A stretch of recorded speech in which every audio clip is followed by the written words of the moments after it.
శివశంకర్ గారి ఆశయాలను శివశంకర్ గారి ఆశయాలను అమర్ రహే అమర్ రహే. ఈరోజు పి శివశంకర్ గారి జయంతి కార్యక్రమాలను బీసీ సమాజ్ ఆధ్వర్యంలో జిల్లాలోని అన్ని కుల సంఘ పెద్దల సమక్షంలో మరియు బీసీ సమాజ్ ఉద్యోగ విభాగం తరపుకెళ్ళి ఈరోజు మేము ఘనంగా నివాళులు అర్పించడం జరిగింది. శివశంకర్ గారి గురించి ఒక మాట ఏమంటే, ప్రధానమైన తెలంగాణకు చెందిన వ్యక్తి ఈరోజు దేశవ్యాప్తంగా బీసీల రాజకీయ ఫలాలు అందుతున్నాయంటే దానికి మూల కారణంగా భావిస్తున్నాం. అటువంటి మహానుభావుని జన్మదిన వేడుకలను ఈరోజు ఇక్కడ జరుపుకోవడం నిజంగా మేము అదృష్టంగా భావిస్తున్నాం. ఎందుకొరకంటే స్వాతంత్రం వచ్చిన తర్వాత 20 ఏళ్ళ వరకు రాజకీయ ఫలాలు అందకుండా రెడ్డి సామాజిక వర్గాలు ఎంత ఇబ్బంది పెట్టినా అతనుకున్న న్యాయ చతురతతో పరిపక్వతతో దాని డ్రాఫ్టింగ్ తయారు చేసి ముసాయిదా బిల్లులను చేసి కోర్టులో వీగిపోకుండా ప్రయత్నాలు చేసి ఈరోజు దేశవ్యాప్తంగా రాష్ట్ర వ్యాప్తంగా బీసీ పాలన అందించడంలో ఆయన కృషిని మరవలేకున్నాం. అదే ఆయన స్ఫూర్తితో భవిష్యత్తులో బీసీలందరూ రాజ్యాధికార దిశగా అధికార దిశగా అడుగులు వేసి అధికారాన్ని ప్రతి చేజెక్కించుకుంటామో అతనికి ఘనమైన నివాళిగా మేము భావిస్తున్నాం. అదే తరహాలో రేపు త్వరలో జరగబో స్థానిక సంస్థల ఎన్నికల్లో అన్ని కులాల సంఘాలు బీసీ నాయకులు ఎస్సీ ఎస్టీ స్థానాల మినహా అన్ని జనరల్ స్థానాల్లో కూడా బీసీలు ఉండి పోటీలో ఉండి అధికార దిశగా అడుగులు వేయాలని బీసీ సమాజ్ భావిస్తుంది. పి శివశంకర్ గారి 96వ జయంతి సందర్భంగా బీసీ సమాజ్ ఆధ్వర్యంలో ఆయన ఘనంగా నివాళులు అర్పించడం జరిగింది. ఇప్పుడున్న బీసీల రిజర్వేషన్ల కోసం ఆయన గతంలోనే ఆయనకున్న జస్టిస్ పదవిని రాజీనామా చేసి కోర్టులో దానిపైన బాధించి మనకి ఈ రిజర్వేషన్ రావడానికి కారణమైన ముఖ్యమైన వ్యక్తి ఆయన. అందుకోసమే ఈరోజు బీసీ సమాజ్ ఆధ్వర్యంలో ఆయన జయంతి జరుపుకోవడము కుల సంఘాల తరపు నుంచి నాయకుల తరపు నుంచి మాకెంతో సంతోషంగా ఉన్నది. ఆయన ఆశయాలను కొనసాగిస్తామని చెప్పి ఈ సందర్భంగా మేమందరం నిర్ణయం తీసుకోవడం జరిగింది. పి శివశంకర్ గారి జయంతి ఉత్సవాలు బీసీ సమాజ్ ఆధ్వర్యంలో జిల్లా కేంద్రంలో ఉన్నటువంటి బీసీ సమాజ్ ఆఫీసులో నిర్వహించడం జరిగింది. బీసీలు ఇలాంటి వారు ఎంతోమంది కూడా బీసీల కోసం త్యాగం చేసినటువంటి వాళ్ళు చాలామంది ఉన్నారు.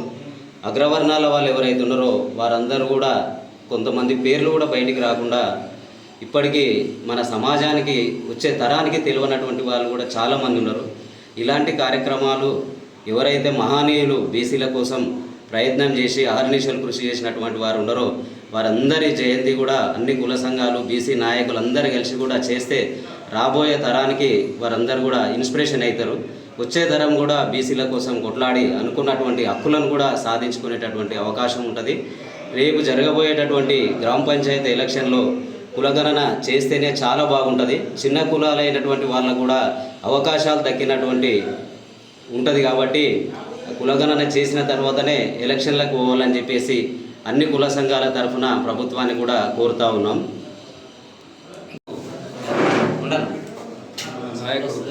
బీసీ సమాజ్ వెళ్ళి శివశంకర్ గారికి జన్మదిన శుభాకాంక్షలు. ఎందుకంటే ఈరోజు నుంచి ఈ గతంలో కూడా మాకు బీసీ కులాలకు సంబంధించినంత వరకు బీపీ మండలి కన్నా ఆయనకు గురువు యాక్చువల్గా అయితే అప్పటి నుంచి కూడా పోరాటం చేసి బీసీల కొరకు తన యొక్క వంతును బాగా ప్రేరేపించి మా యొక్క సమాజానికి ఎంతో మేలు చేసిన వ్యక్తి. అయితే ఇప్పుడు ప్రభుత్వం ఈ బీసీల గురించి కూడా పూర్తిగా పట్టించుకోవడం లేదు. ఎందుకంటే వాళ్ళకి ఎంతసేపటికి ఓట్ల రాజకీయం తప్ప నిజంగా చెప్పాలంటే బీసీలది ఇంత జనాభా ఉండి కూడా బీసీలకు మాకు రావాల్సిన హక్కులు కానీ ఇంకా రిజర్వేషన్ కానీ రావట్లేదు. కేంద్రంలో కూడా బీసీల గురించి చెప్తున్నారు. ఒక మందకృష్ణ మాదిగా వాళ్ళు ఒక అంబేద్కర్ ఆశయం తీసుకొని ఎస్సీల వర్గీకరణ చూపిస్తున్నారు. అయితే దాని నుంచి వాళ్ళకి రిజర్వేషన్ ఫలాలు అందుతున్నాయి, ఎస్టీసీలకు అందుతున్నాయి. కానీ బీసీలకు మాత్రం ఈ రిజర్వేషన్ ఫలాలు అయితే మాత్రం అందడం లేదు. ఇలాంటి ఇవి ప్రభుత్వం గుర్తించి మా యొక్క డిమాండ్స్ ఏంటంటే బీసీలకు తగిన న్యాయం చేయాలి, మాకు సరైన రిజర్వేషన్ కల్పించి మా పిల్లల భవిష్యత్తు మాకు మమ్మల్ని సమాజంలో అధికంగా నిలపాలని కోరుకుంటూ ఈ అవకాశం ఇచ్చినందుకు ధన్యవాదాలు. నా పేరు ప్రేమ్ సాగర్, సాగర్ జిల్లా ఉపాధ్యక్షుడు. నా పేరు సవారి సత్యం, బీసీ సమాజ్ మహబూబ్నగర్ జిల్లా కోకరినార్. ఈరోజు శివశంకర్ గారి జయంతిని మన బీసీ సమాజ్ కార్యాలయంలో నిర్వహించడం జరిగింది. తెలంగాణ రాష్ట్ర ప్రజలకు శివశంకర్ గారి జయంతి నిజంగా ఒక శుభదినంగా చెప్పుకోవచ్చు. బీపీ మండల్ గారితో ఇంతకుముందు అధ్యక్షులు వారు చెప్పినట్లుగా బీపీ మండల్ గారితో కలిసి వారు ఈ బీసీల కోసము అనేక ఉద్యమాలు చేయడం జరిగింది.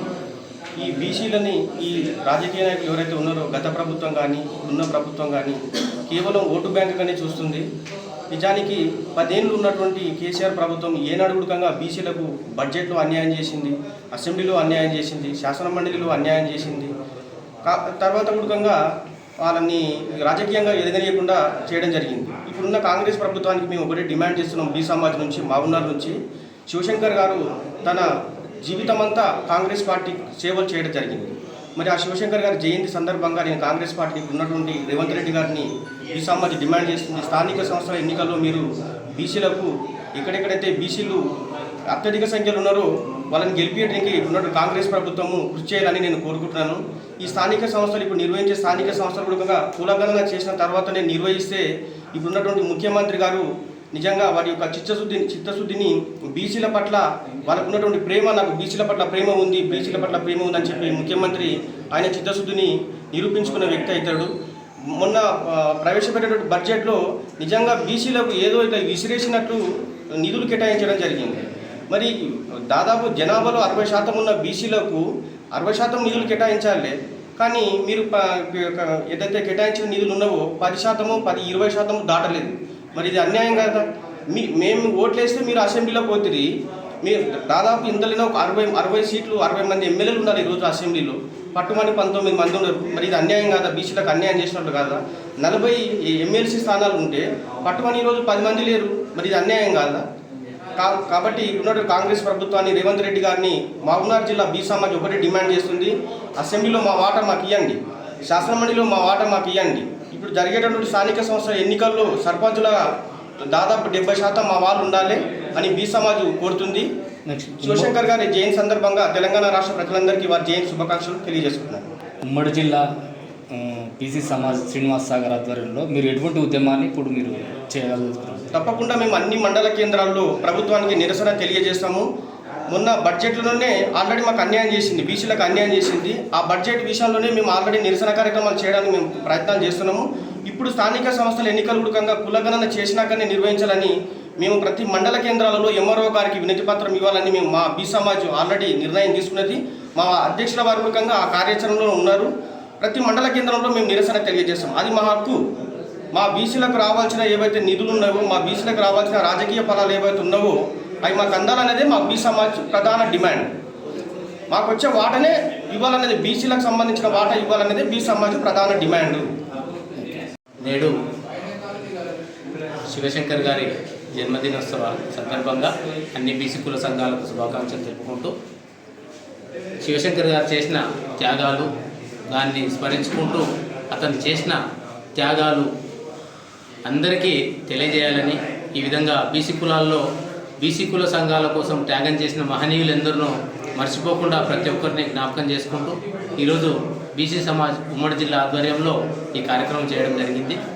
ముఖ్యంగా శివశంకర్ గారి ఆశయాల మేరకు మేము ప్రధాన డిమాండ్ ఏంటంటే, ప్రస్తుత పరిపాలనలో ఉన్నటువంటి కాంగ్రెస్ గవర్నమెంటు మొన్నటి ఎలక్షన్లో బీసీ గణన చేస్తాం, బీసీ గణన చేసిన తర్వాతనే ఈ లోకల్ బాడీ ఎలక్షన్స్ పోతామని చెప్పి వాగ్దానం చేయడం జరిగింది. ఈ వాగ్దానం అనేది ఏదో రాష్ట్ర స్థాయిలో కాకుండా రాహుల్ గాంధీ ఆధ్వర్యంలో ఈ ప్రకటన చేయడం జరిగింది. కాబట్టి ఇప్పుడు తెలంగాణలో ఉన్న ఈ కాంగ్రెస్ గవర్నమెంటు రాహుల్ గాంధీపై ఏమాత్రం చిత్తశుద్ధి ఉన్నా ఖచ్చితంగా లోకల్ బాడీ ఎలక్షన్స్లో ఈ కులగణన చేసిన తర్వాతనే ముందుకు పోవాలని చెప్పి ముఖ్యంగా డిమాండ్ చేస్తూ ఉన్నాం. దీనికి తోడు శివశంకర్ గారి నుంచి చెప్పాలంటే, ఇతను కాంగ్రెస్ పార్టీలో ఉండి కాంగ్రెస్ పార్టీ ప్రారంభకులైనటువంటి ఈ గాంధీ కుటుంబానికి ఎంతో సేవలు చేసి అప్పట్లో తెలుగు రాష్ట్రాలకు ఒక ముఖ్యమంత్రి కావాలంటే ఒక బీసీని ఏర్పాటు చేద్దామని చెప్పి ప్రపోజల్ పెడితే ఇందిరాగాంధీ ఆధ్వర్యంలో ఇతను ఒక త్యాగం చేసి ఒక టి అంజయ్య గారి పేరు ప్రపోజల్ చేస్తే తీరా చూస్తే అతను ఒక అగ్రవర్ణాల సామాజిక వర్గానికి చెప్పి ఉండి ఈరోజు నేను బీసీని అని చెప్పి అప్పట్లో మన తెలుగు రాష్ట్రాలను మోసం చేయడం జరిగింది.